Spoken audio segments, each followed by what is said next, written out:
أعوذ بالله من الشيطان الرجيم. بسم الله الرحمن الرحيم.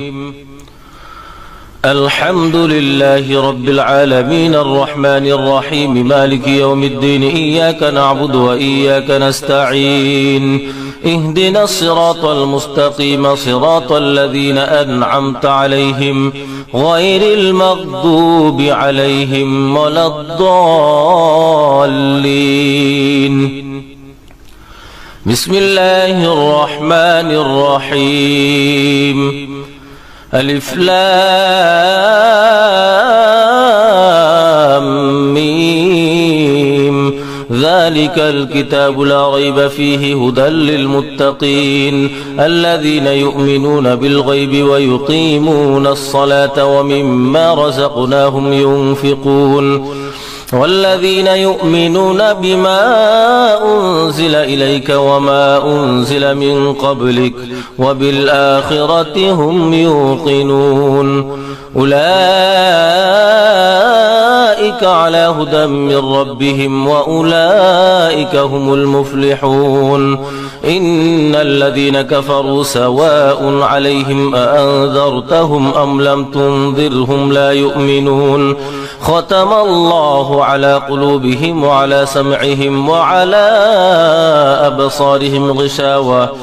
ولهم عذاب عظيم. ومن الناس من يقول آمنا بالله وباليوم الآخر وما هم بمؤمنين يخادعون الله والذين آمنوا وما يخدعون إلا أنفسهم وما يشعرون. في قلوبهم مرض فزادهم الله مرضا ولهم عذاب أليم بما كانوا يكذبون. وإذا قيل لهم لا تفسدوا في الأرض قالوا إنما نحن مصلحون ألا إنهم هم المفسدون ولكن لا يشعرون. وإذا قيل لهم آمنوا كما آمن الناس قالوا أنؤمن كما آمن السفهاء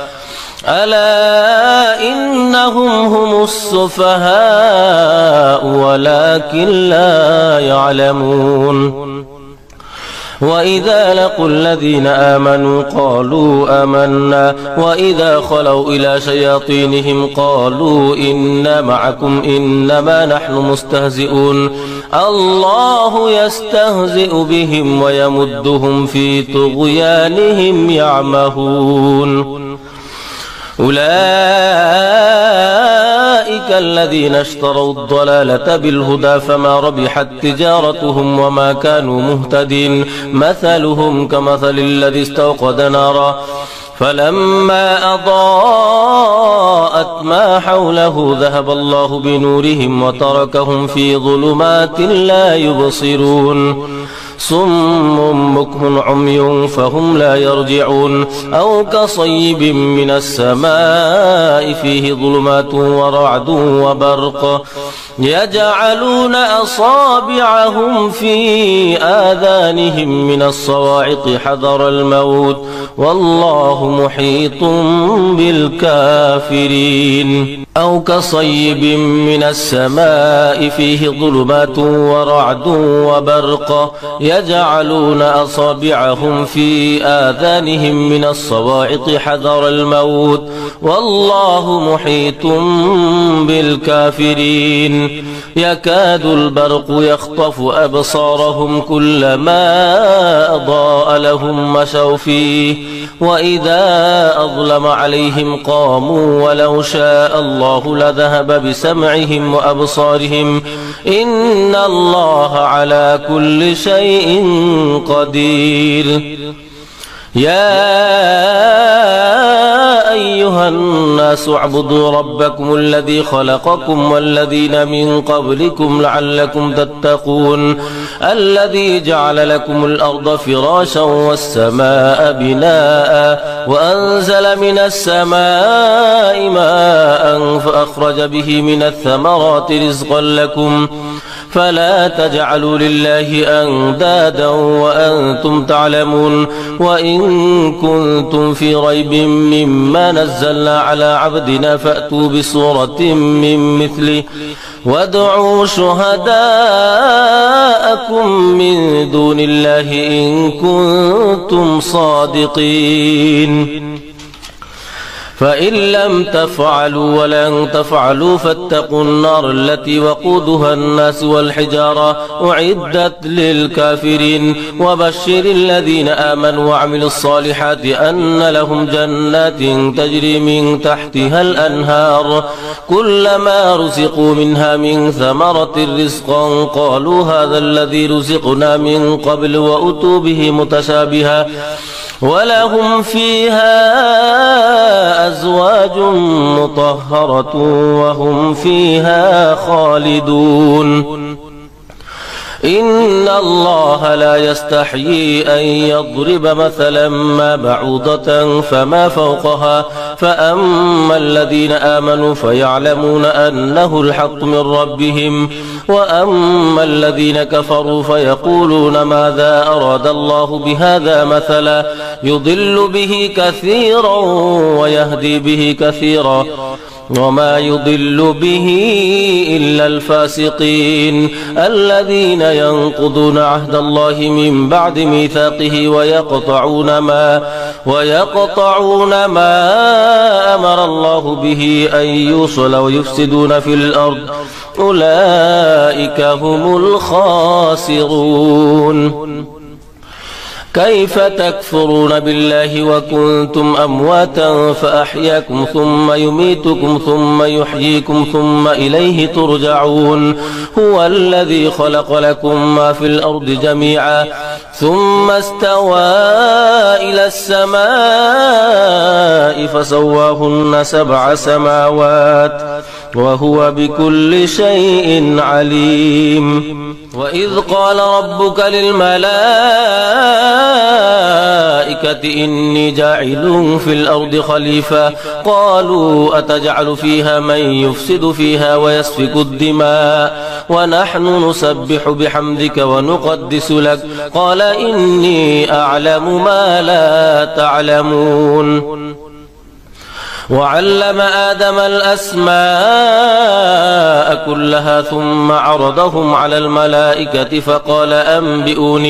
فقال أنبئوني بأسماء هؤلاء إن كنتم صادقين قالوا سبحانك لا علم لنا إلا ما علمتنا إنك أنت العليم الحكيم قال يا آدم أنبئهم بأسمائهم فلما أنبأهم بأسمائهم قال ألم أقل لكم إني أعلم غيب السماوات والأرض وأعلم ما تبدون وما كنتم تكتمون وإذ قلنا للملائكة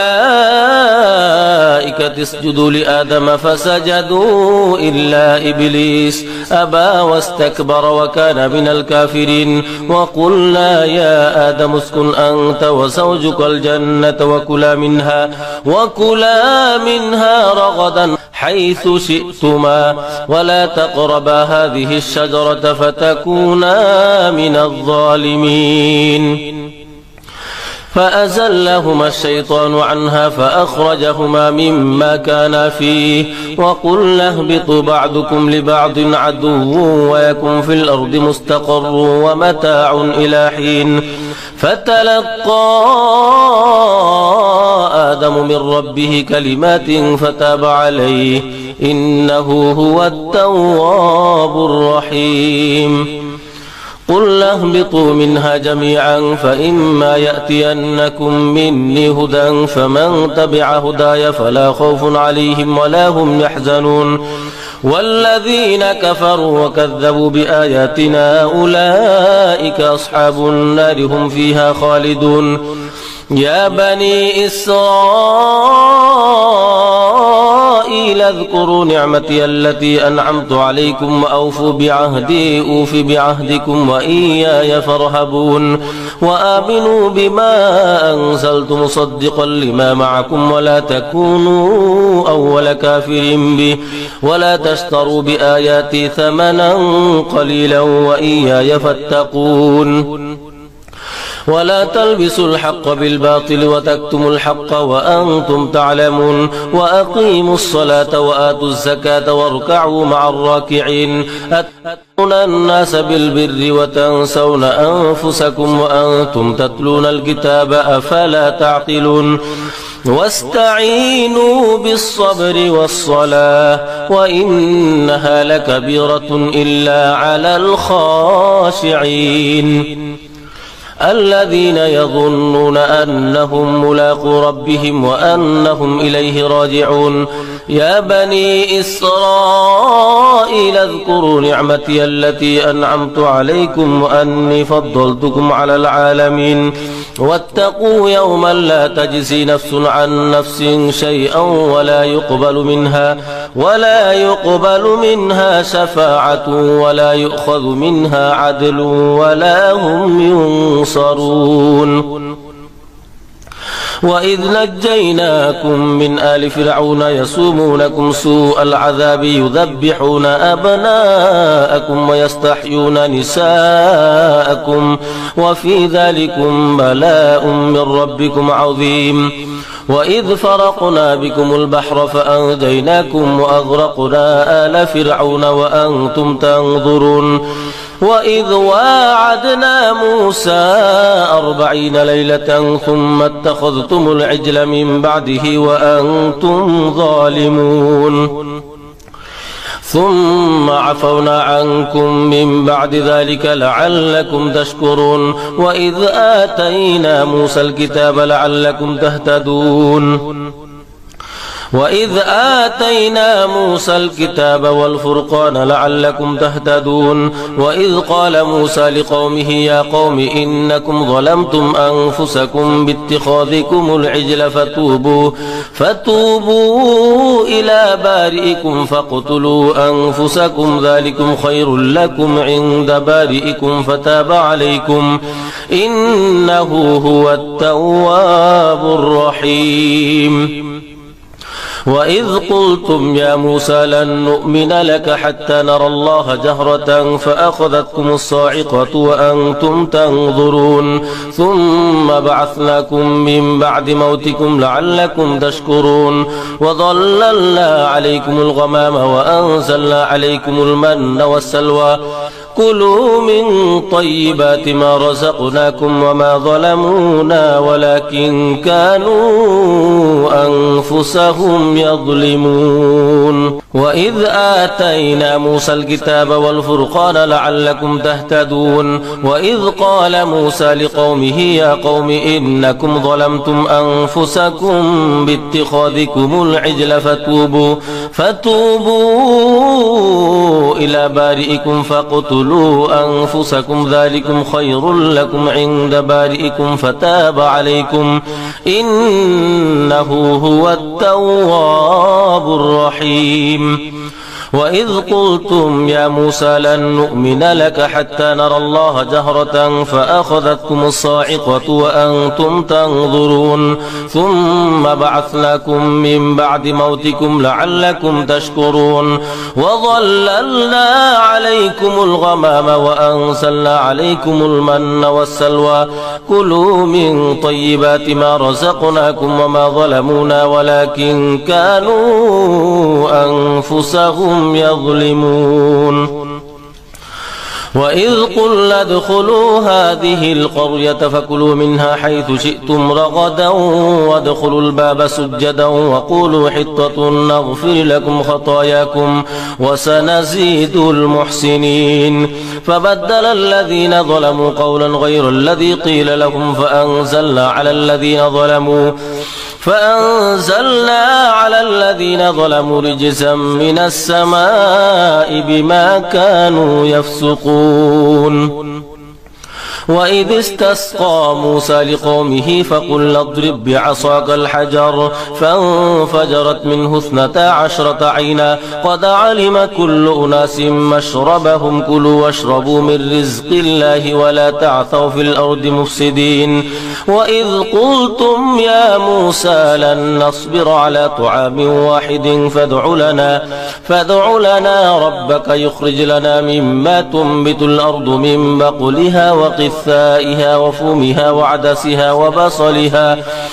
قال أتستبدلون الذي هو أدنى بالذي هو خير اهبطوا مصرا فإن لكم ما سألتم وضربت عليهم الذلة والمسكنة وباءوا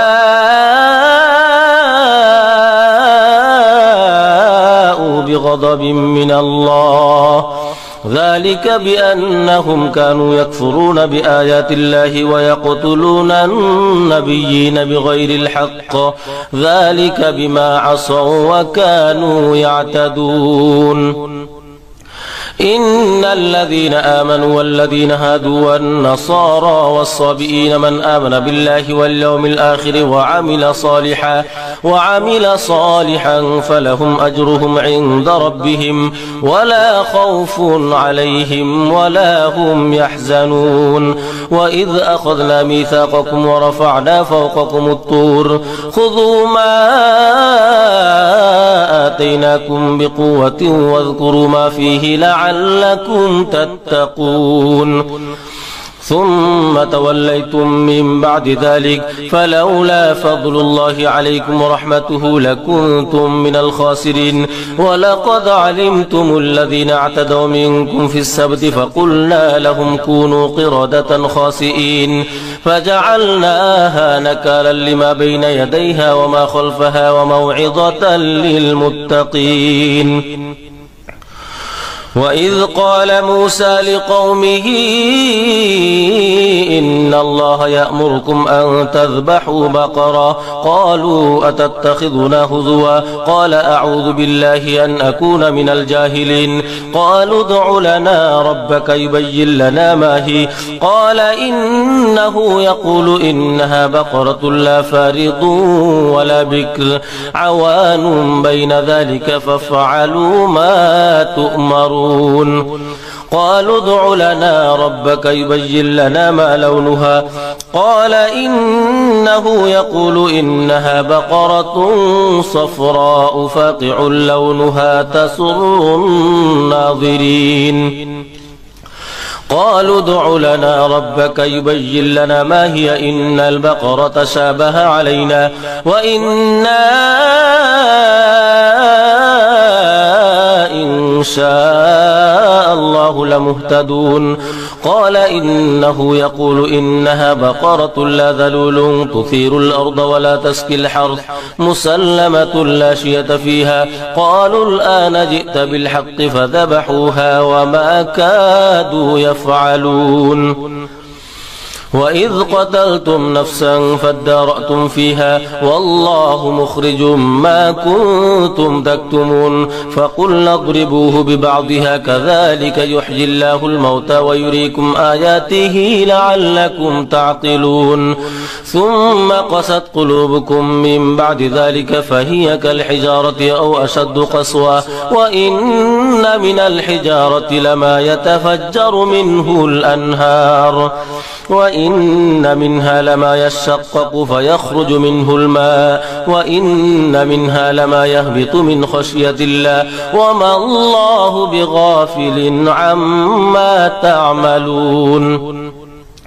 أفتطمعون أن يؤمنوا لكم وقد كان فريق منهم يسمعون كلام الله ثم يحرفونه من بعد ما عقلوه وهم يعلمون وإذا لقوا الذين آمنوا قالوا آمنا وإذا خلا بعضهم إلى بعض قالوا أتحدثونهم بما فتح الله عليكم ليحاجوكم به عند ربكم أفلا تعقلون أولا يعلمون أن الله يعلم ما يسرون وما يعلنون ومنهم أميون لا يعلمون الكتاب إلا أماني وإن هم إلا يظنون فويل للذين يكتبون الكتاب بأيديهم ثم يقولون هذا من عند الله ليشتروا به ثمنا قليلا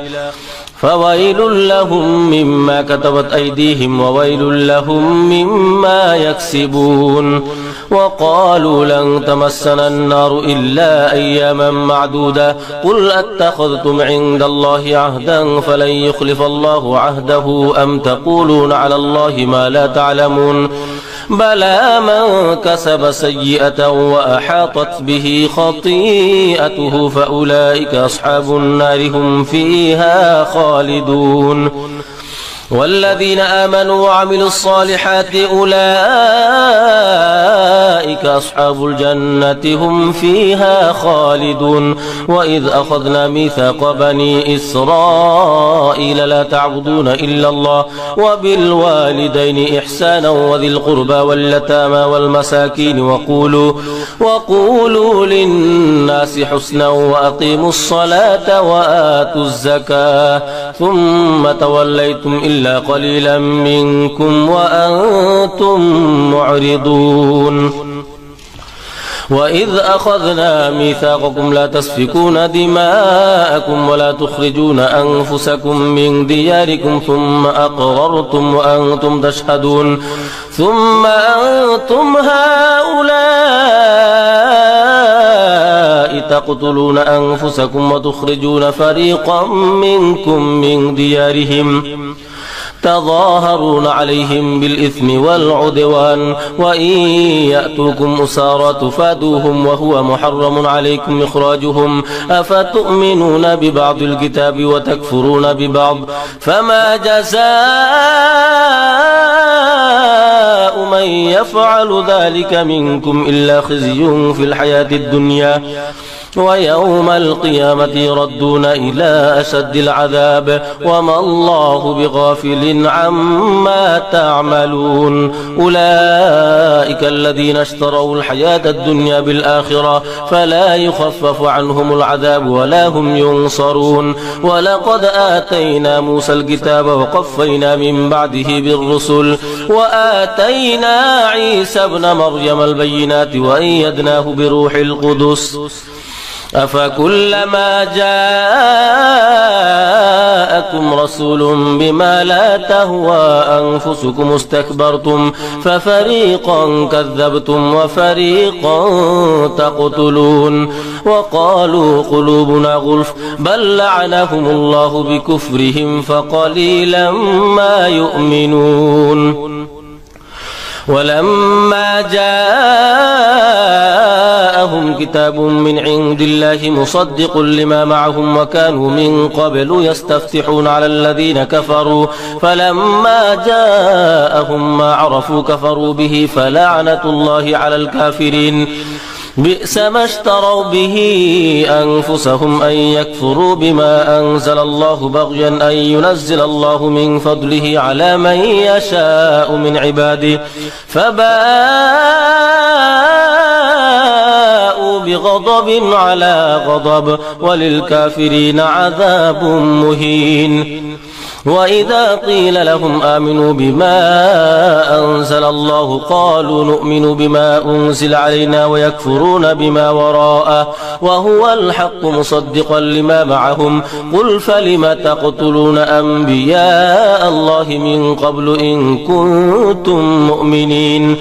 ولقد جاءكم موسى بالبينات ثم اتخذتم العجل من بعده وأنتم ظالمون وإذ أخذنا ميثاقكم ورفعنا فوقكم الطور خذوا ما آتيناكم بقوة واسمعوا قالوا سمعنا وعصينا وأشربوا في قلوبهم العجل بكفرهم قل بئس ما يأمركم به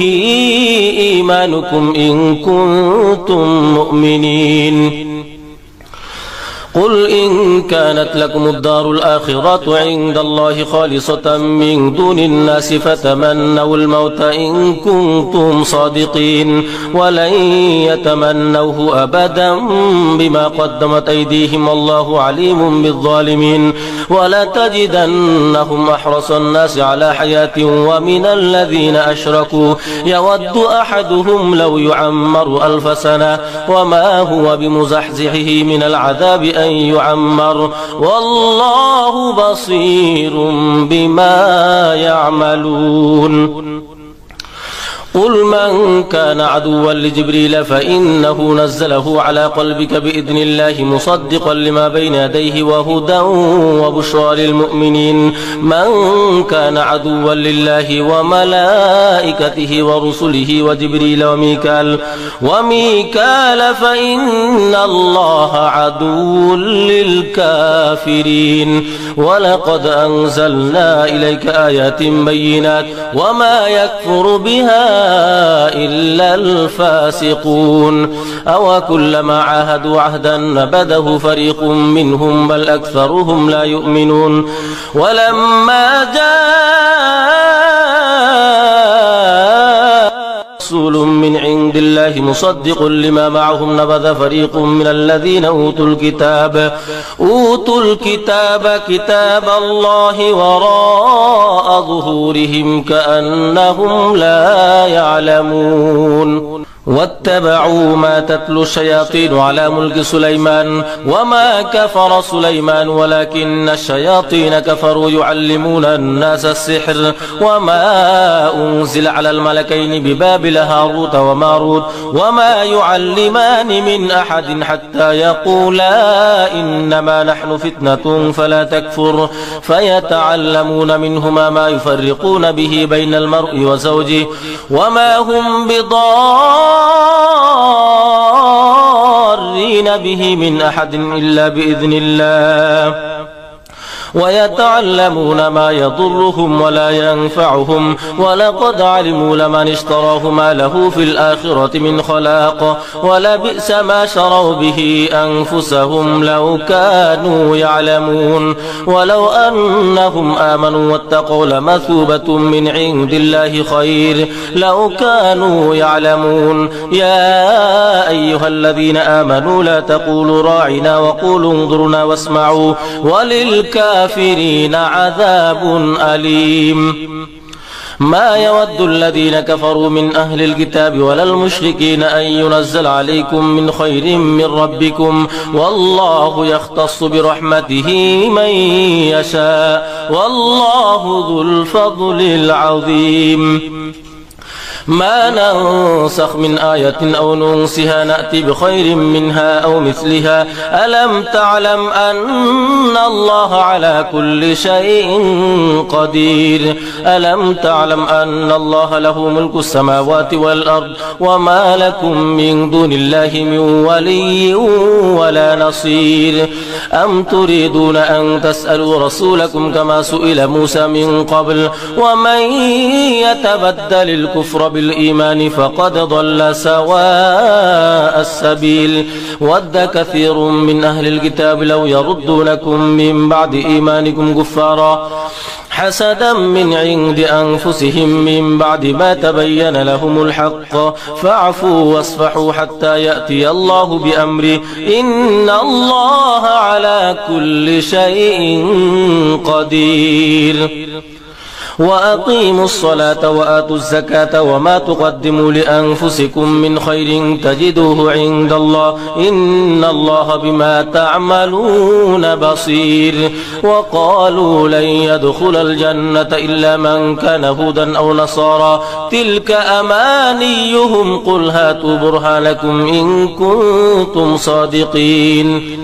بلى من أسلم وجهه لله وهو محسن فله أجره عند ربه ولا خوف عليهم ولا هم يحزنون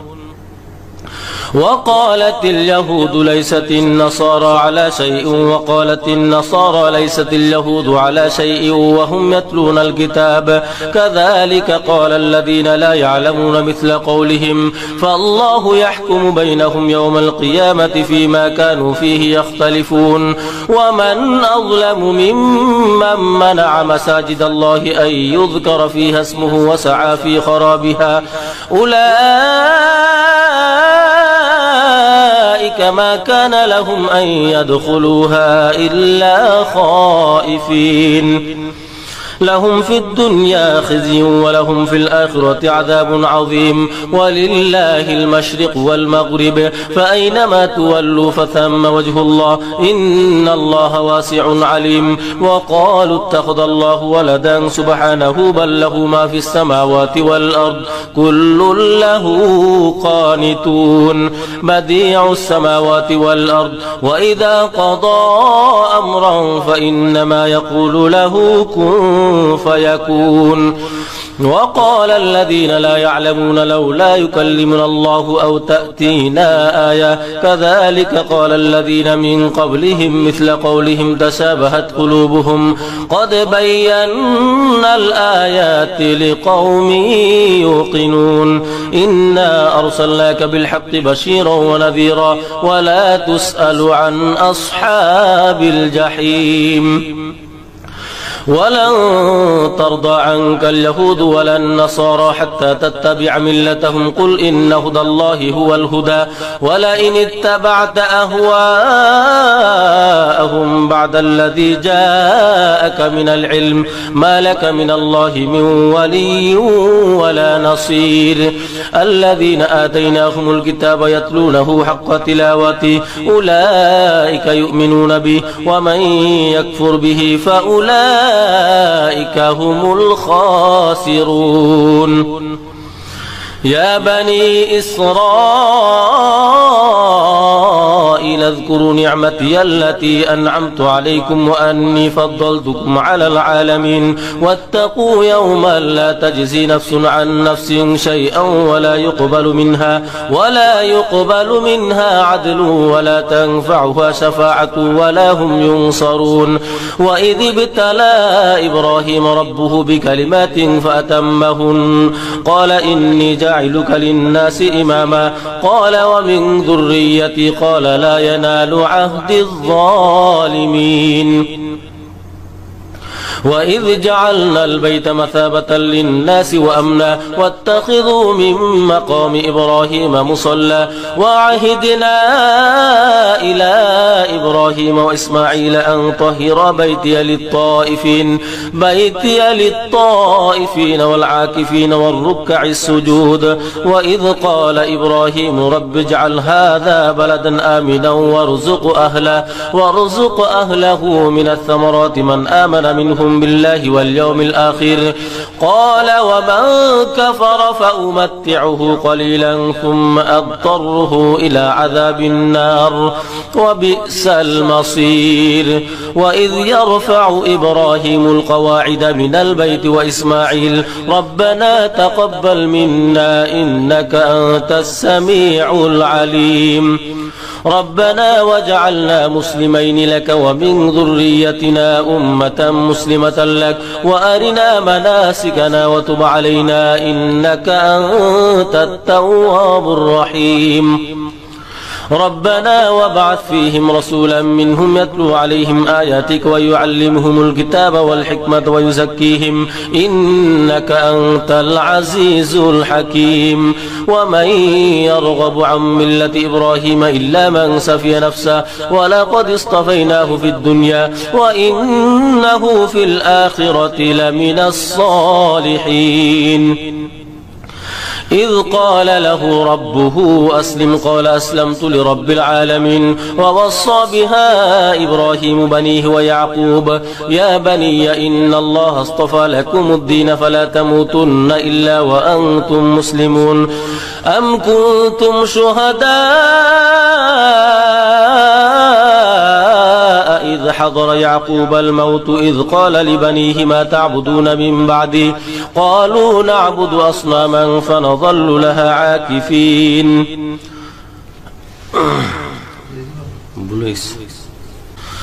أم كنتم شهداء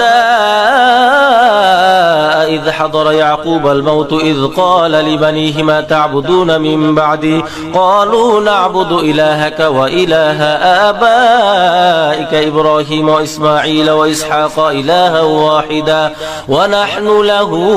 مسلمون تلك أمة قد خلت لها ما كسبت ولكم ما كسبتم ولا تسألون عما كانوا يعملون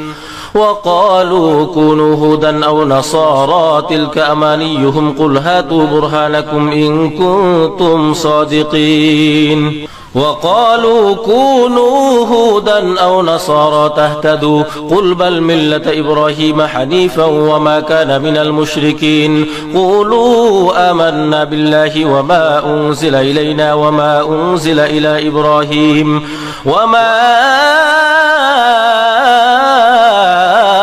أنزل إلى إبراهيم وإسماعيل وإسحاق ويعقوب والأسباط وما أوتي موسى وعيسى وما أوتي النبيون من ربهم لا نفرق بين أحد منهم ونحن له